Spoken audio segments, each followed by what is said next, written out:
Hello, and welcome back to Analysis with me, Oliver McTernan. As the assault on Gaza intensifies, so too does the battle for the global support. Propaganda has always played a central role in warfare. But what's new today is the way social media is changing the way people see and understand the conflict. The Israeli government and Hamas both know the importance of the social media and are using it to put across their own messages. But they are competing with journalists and ordinary people on the ground who are usually faster at getting information online and challenging the narrative either side may want to promote. In this present conflict, it's hard not to be affected by the images of the relentless human suffering, especially of the children in Gaza. Some say Israel is losing the PR battle because they cannot prevent the world from seeing the human consequences of their countless attacks. So, is this current assault on Gaza having a significant effect on global support for Israel? And if it is, what could be the consequences of a shift in public opinion around the world? Now, in the studio to discuss this, I'm joined again by Ben White, who's a journalist, Professor Alan Johnson, Senior Research Fellow at BICOM, and on Skype we're joined by Roy Greenslade, Professor of Journalism at City University. Welcome back. Roy, you cover the media. What impact is the current conflict having? Well, I would say that this is the first occasion in which I've noticed many mainstream media outlets, particularly our partisan newspapers in Britain, really coming out against Israel and Israel's defense forces over the assault on Gaza. And so I think it's fair to say, if you look at the Times or the Telegraph, newspapers which are generally very supportive of the state of Israel, that they are registering their being appalled at what's happening. The Times leading article, even today, is saying that Israel must stop the assault, which I can't remember them doing in the past. So I think it's the images that you're seeing in newspapers and on television, which are so important. And although I think social media is very rapid, it is still the case that in Britain at least, and I think elsewhere, to be honest, that the mainstream press and the mainstream broadcasters set the agenda. They create the narrative against which social media argues. And I think it's quite clear, therefore, that if we were to balance this in PR terms, that Israel are definitely losing the PR battle. But Roy, why the change this time? I mean, 5 years ago, we saw some horrendous images as well, and again, a couple of years ago. Why this time has there been a shift in mainstream media, you might say? Well, I think it's the images themselves and the numbers of people who are dying on an hourly basis in Gaza.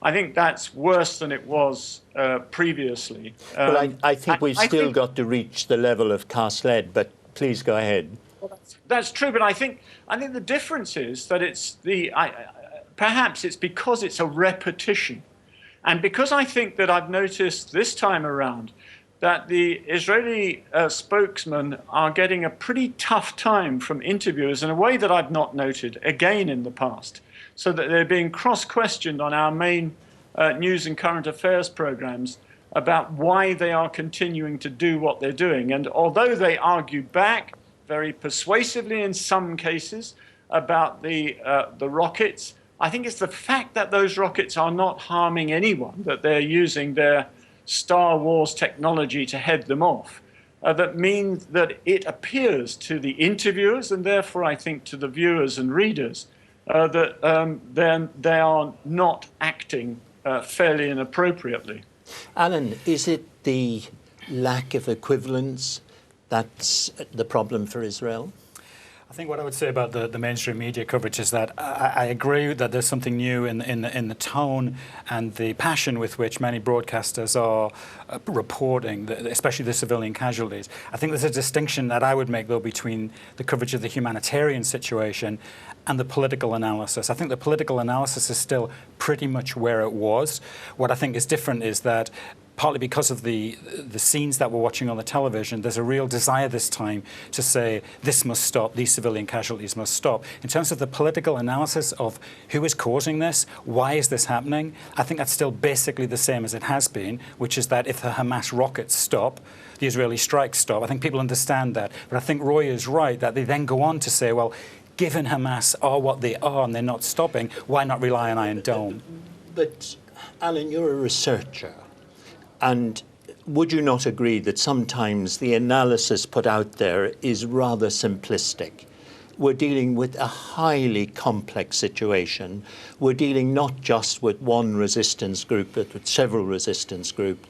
Sometimes when I hear spokespeople, Israeli, particularly government spokespeople, there seems to be a continuous repeat of the sort of very simplistic analysis, rockets, response. And yet, I think deep down, even within Israel, people realize that this is part of the propaganda war rather than a genuine analysis of the complexity of the situation. I'd say two things to that. Firstly, there is a truth in that if the rockets stopped, the strikes would stop. There just simply is a truth in that. So that's why I think so many spokesmen restate it.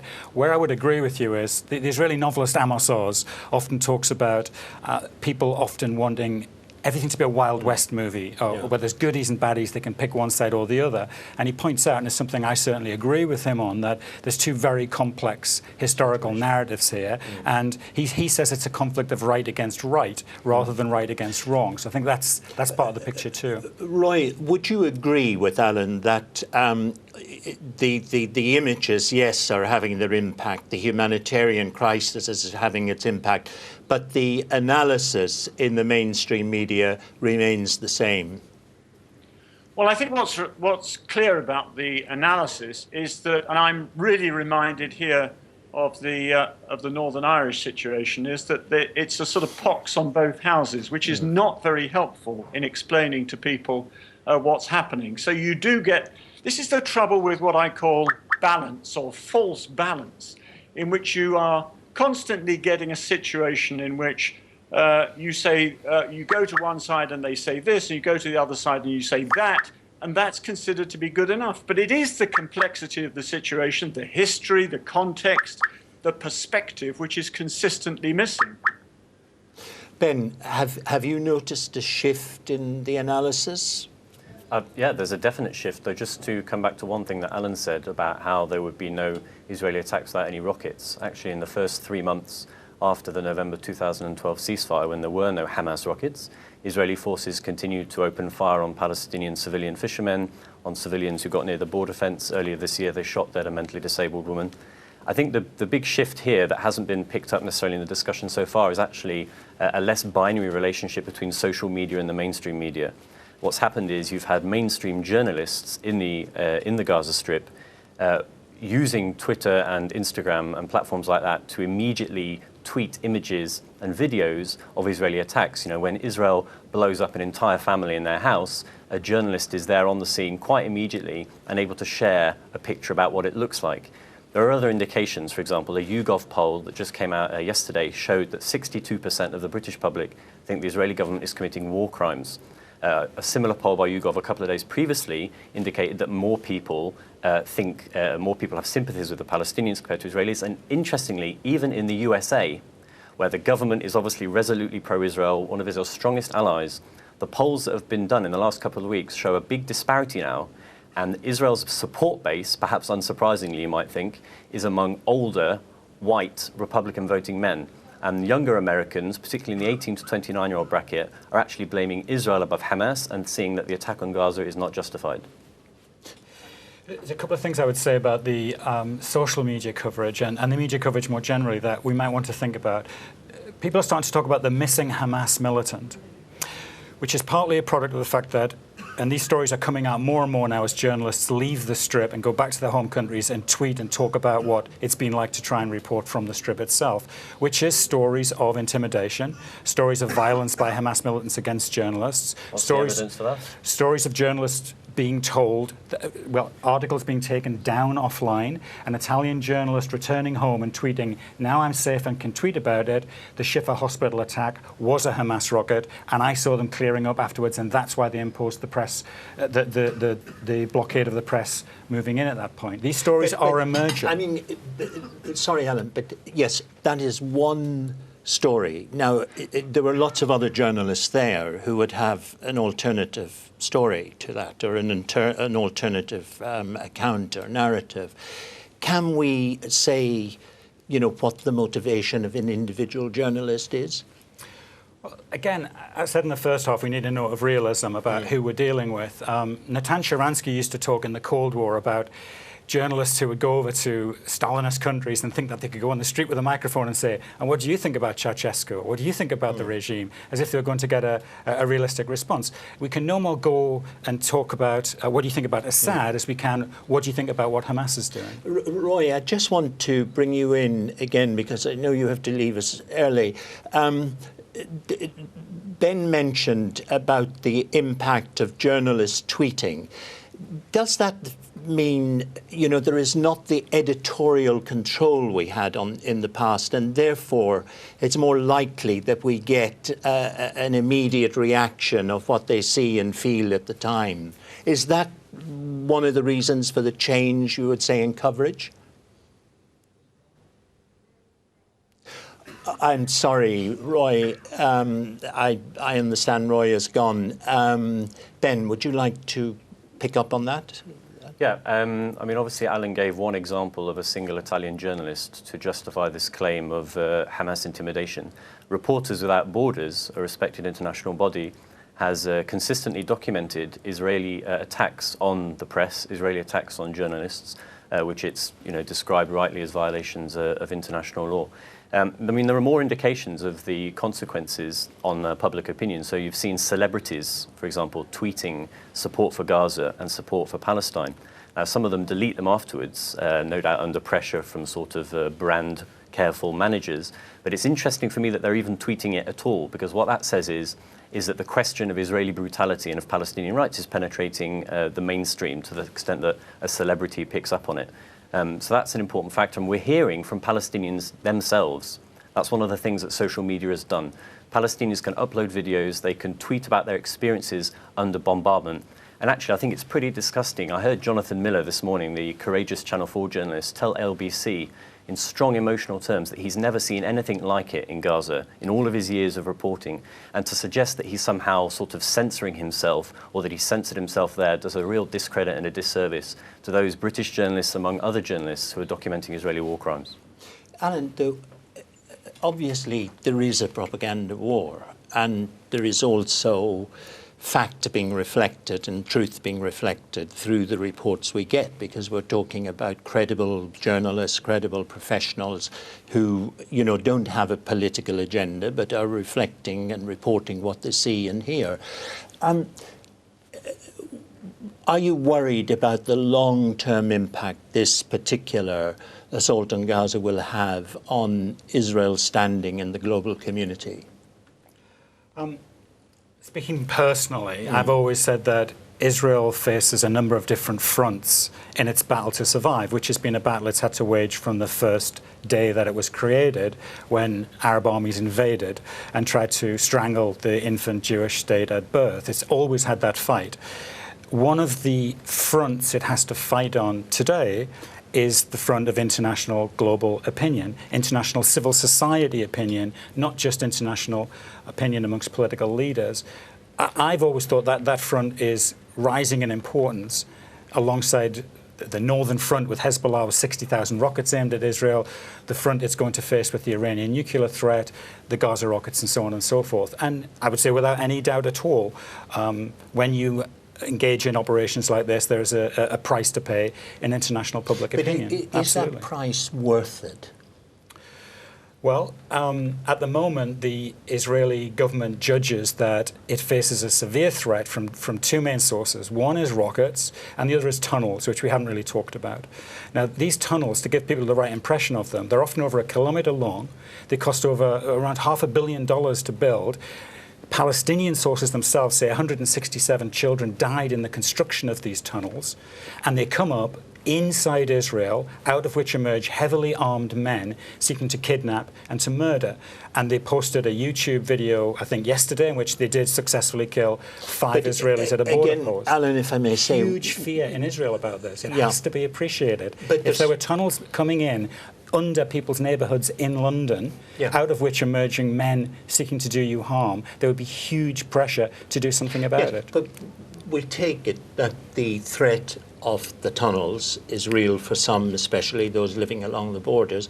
But also, we know there's a massive buffer zone between the kibbutz and the various towns along the border and Gaza. Why cannot the Israeli forces bomb that sort of buffer zone rather than go into a highly populated area, densely populated area, to try and tackle the issue of the tunnels? These tunnels form a network. There are multiple points of entry, multiple points of exit. They've been developed over a number of years as a strategy to commit large-scale acts of terror inside Israel. They have to be dealt with, and they're dealing with it in the best way that they can. Yeah, I mean, just obviously Alan works for a Israel lobby organization, and they get the certain talking points. I've seen one come up online recently about this claim that 160 or so Palestinian children died building tunnels. Actually, that article was not talking about so-called terror tunnels, but talking about tunnels that have been built under the border with Egypt, that have been used to get goods in and out and in light of the siege. And also this constant refrain of what would you do if in London a tunnel, etc., etc. Of course, the real question is, what would we do in London if we'd been expelled from our homes, we had an Israeli foreign military ruling our lives, kicking us out of our houses and bombing our children to bits as we sleep? Now, the question about how Israel's opinion, the opinion of Israel will go forward from here, take it back to 2009, the Israeli massacre that took place in the Gaza Strip then, 2008, 2009, Israeli spokespersons or Israeli officials, let's say, knew straight away that as soon as the reality of the damage was seen, they would face a big Hasbara propaganda PR problem. And they established a team to start dealing with that. They said that they would try and rebrand Israel, quote unquote. And this, of course, is part of the PR strategy for a number of years now. Already, the Israeli government has set up a team to deal with the legal implications of this current massacre in anticipation of war crimes charges and different legal efforts taking place.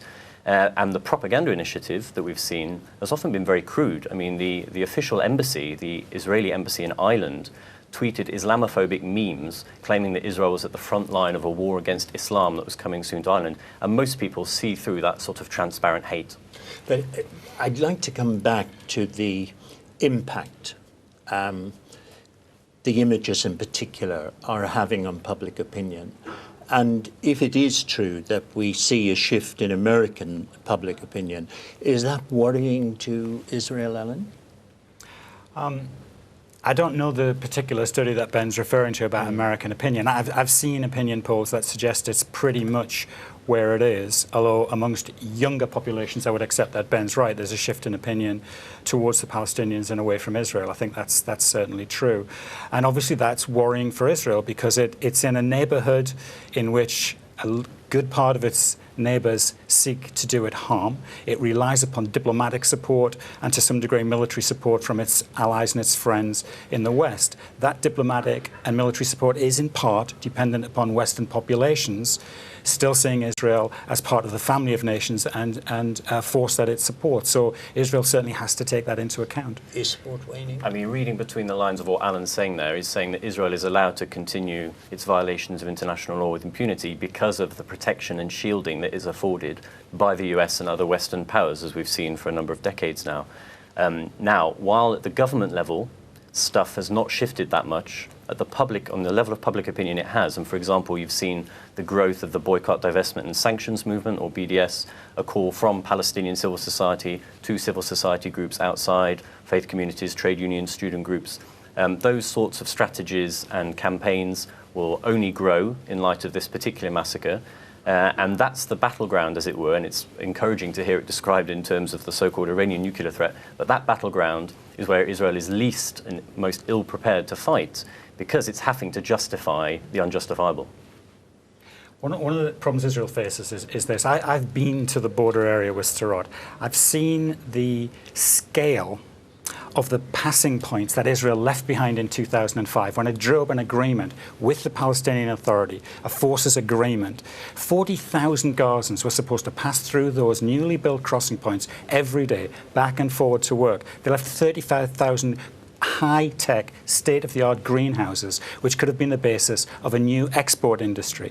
The response of Hamas was to quadruple the rockets, declare jihad on Israel, and say, we will now make all of Palestine a hell for you. Israel's problem, and it is a problem in world public opinion, except that those facts are not clearly understood, is how it responds to that threat without damaging Gaza civilians. I've been into Gaza several times, and I've heard the argument of the greenhouses, and believe you me, many of the greenhouses are in use, and in fact, it's making Gaza in many ways self-sufficient. So I think there are some things we take at face value and don't really look into. But Ben, can I just come to you on that issue? Yeah, I mean, I just mentioned previously that Israel's problem is that it has to justify the unjustifiable.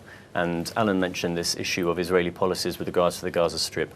Well, Israel prevents Palestinians in the Gaza Strip sending commercial goods to the West Bank. That's a clear as day policy that Israeli human rights groups discovered was being done through an idea of political separation, not security, and it's unjustifiable.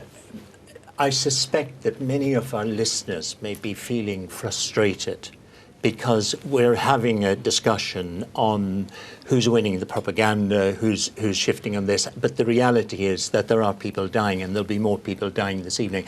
Alan, in a few words, what needs to be done here and now? There's only one possible solution to the Israeli-Palestinian conflict, which is two states for two peoples. We have two nations, both of which have absolutely justifiable demands for the expression of their sovereignty and self-determination. There's nothing other than sitting down, compromising, and drawing up a two states for two peoples solution. Hamas is an obstacle to that. Ben? It'd be great if we had an Israeli government that believed in a two-state solution. I think more immediately people should donate to Palestinian organizations like UNRWA and others. People need to get involved in boycott and divestment issues to challenge impunity. And in the bigger picture, all of Palestinian rights need to be implemented, a dismantling of Israel's systematic apartheid system, the right of return of refugees, the end of military occupation, and a state that exists for the benefit of all people, regardless of ethno-religious background. Well, let's hope that this will not be a continuous cycle, because, as I said, at the end of the day, human beings are suffering. Sadly, that's the end of our episode tonight. I thank you very much for joining us, and I thank our guests for sharing their thoughts and observations. Please tune in again for future discussions, and don't forget that you can keep up with the discussion by following us on Twitter at the address below, or following the Islam channel Affairs on Facebook. Good night.